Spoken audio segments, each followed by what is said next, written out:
दोस्तों, अब ये जो आप सामने गेहूं देख रहे हैं, ये दोनों गेहूं दो अलग अलग खेतों के हैं। तो एक देख सकते हैं, ये पीला वाला गेहूं है और एक हरा वाला गेहूं है। इन दोनों गेहूं में दिन और रात का फ़र्क है। तो जिस दिन दोस्तों हमने इस गेहूं की बिजाई की थी, उसी दिन इस भाई ने भी, जो पीले वाला गेहूं है, उस भाई ने भी हमारे साथ ही बिजाई की थी।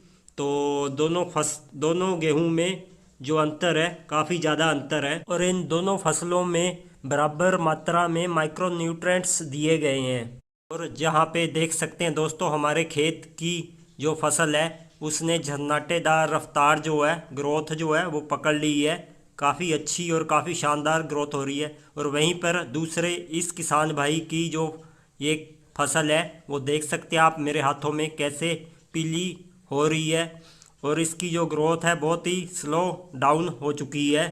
तो आइए अब दोस्तों, अब हम जानते हैं कि इस खेत की जो आपको फसल सामने दिख रही है मेरे हाथ में, जो पीली हुई है, आखिर ये पीली क्यों और कैसे हुई, जबकि इसमें माइक्रो न्यूट्रिएंट्स सब कुछ टाइम पे दिया गया था।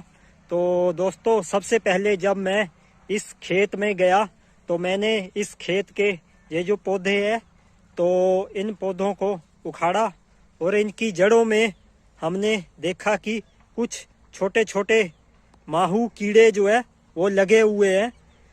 तो उन कीड़ों के कारण ही इस खेत की फसल जो है वो पीली पड़ रही है। तो आज मैं कुछ आपको ऐसा फार्मूला बताऊंगा कि इस खेत की भी फसल जो है 5 से 6 दिनों में दोबारा से रीग्रोथ पकड़ ले और इसमें भी क्लोरोफिल की मात्रा दोबारा इन पत्तों में आए और ये भी हरी भरी हो जाए। तो नमस्कार दोस्तों, आप धानी जी भी चैनल देख रहे हैं और आप अगर इस चैनल पे नए हैं तो जल्दी से हमारे इस चैनल को सब्सक्राइब करें, साथ में लगे हुए बेल आइकन घंटी के बटन को प्रेस करें ताकि आपको हमारे आने वाले हर एक न्यू वीडियो का नोटिफिकेशन जो है सबसे पहले मिल सके। और दोस्तों, वीडियो को लाइक और शेयर जरूर कर दिया करो ताकि ये वीडियो दूसरे किसानों तक भी पहुंचे और दूसरे किसानों को भी इसका लाभ प्राप्त हो सके।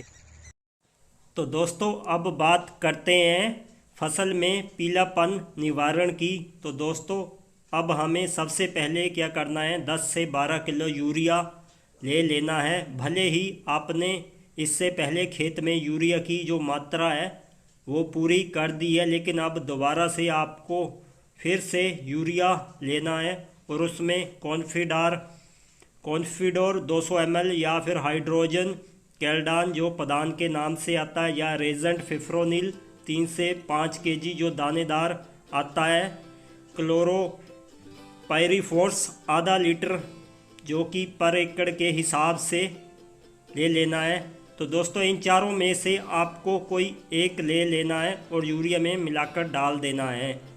और दोस्तों, अगर आपको लगता है आपके खेत में ज़्यादा पानी का जमाव होने के कारण खेत में जो नमी है वो हमेशा बनी रहती है, चिकनी और दोमट मिट्टी होने के कारण, तो उससे आपकी फसल को काफ़ी नुकसान हो सकता है, क्योंकि उससे आपकी फसल में फंगस लगने के पूरे चांस रहते हैं।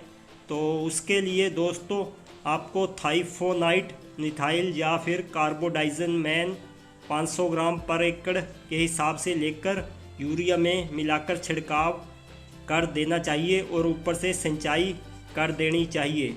और ऐसा करने से दोस्तों, दवाई जो है गेहूं की जड़ों तक बिल्कुल असर कर जाएगी और फसल में जो भी फंगस कीड़ा जो लगा हुआ है और जो भी जड़ माहू कीड़ा है वो सब खत्म हो जाएगा और आपकी फसल जो है वो फिर से हरी भरी हो जाएगी और गेहूं के जो पत्ते हैं वो फिर से क्लोरोफिल बनाना स्टार्ट कर देंगे और आपके खेत की जो फसल है वो बिल्कुल हरी भरी हो जाएगी और उसकी जो रीग्रोथ है वो दोबारा से स्टार्ट हो जाएगी।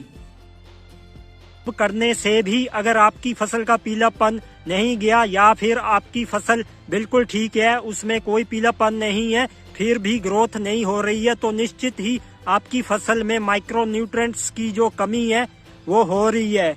तो दोस्तों, उसके लिए आप यूरिया ले लीजिए और उसमें किसी भी कंपनी का माइक्रोन्यूट्रेंट्स, उसमें किसी भी फसल का माइक्रोन्यूट्रेंट्स मिला लीजिए।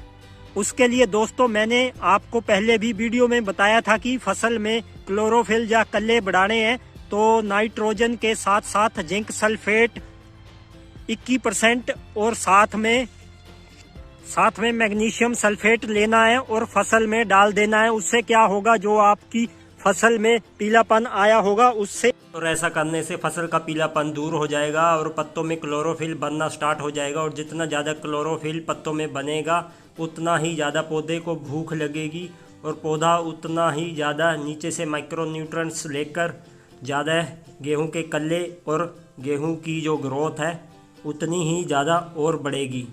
और इसके साथ ही आप सभी का धन्यवाद दोस्तों। जय जवान जय किसान।